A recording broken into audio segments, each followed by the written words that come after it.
Hello guys, magluluto tayo ng breakfast at ito ay kung tawagin bacon roll toast. Meron tayong dalawang slice na tinapay, lalagyan natin ng ginadgad na mozzarella cheese.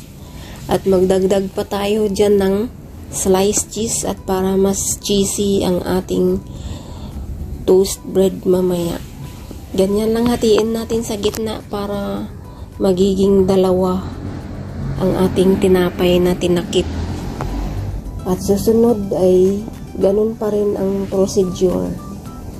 Maglagay lang tayo ulit ng mozzarella cheese at lalagyan ulit ng sliced cheese or cheddar cheese, pwede din ang gagamitin dyan.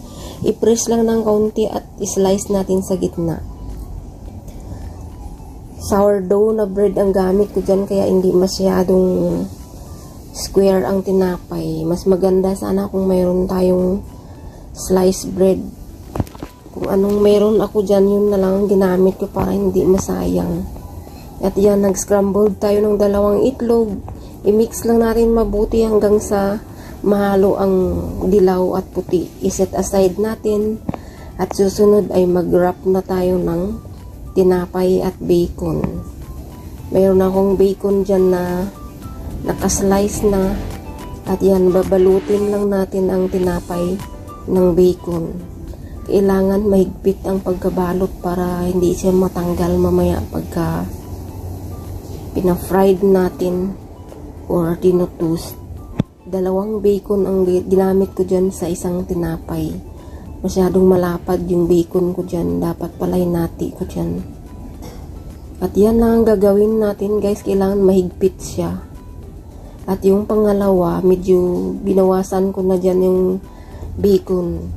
Ginupit ko na para hindi masyadong malapad.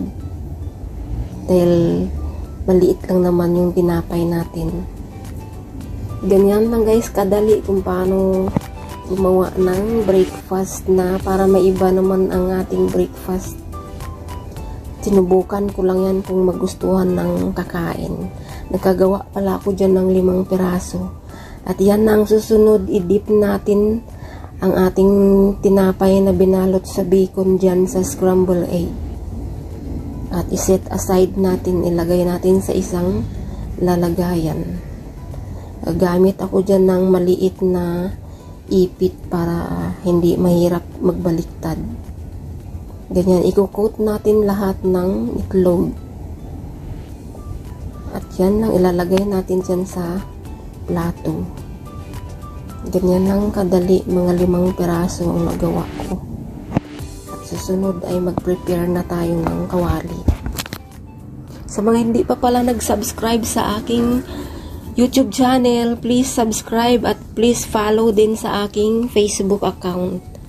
Same lang din ang upload ko dyan doon sa aking YouTube channel.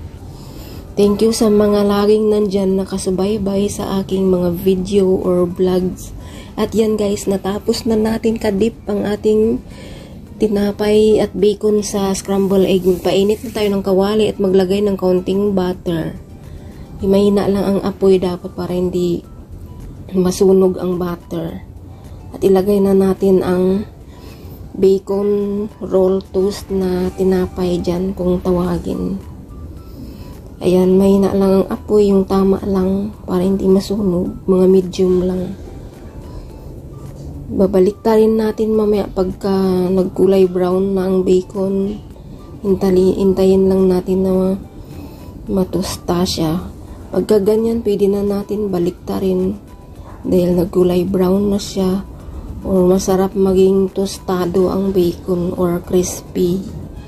Para pag kinagat mo is malutong-lutong at ma-cheesy ang cheese na nilagay natin dyan sa tinapay.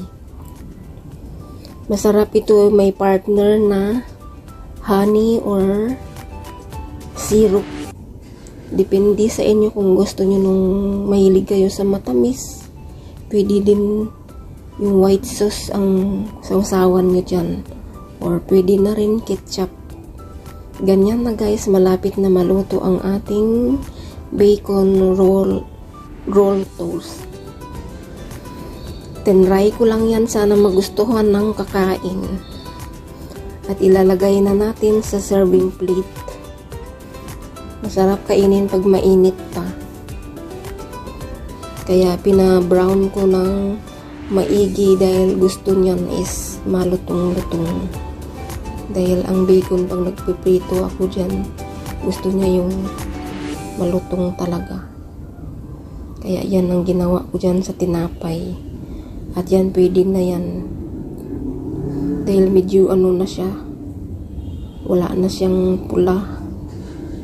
Kulay brown na lahat. At ilagay na natin sa rack na nilagay sa plato para patuluin ang mga excess oil sa bacon. At yan guys, ang ating vlog for today.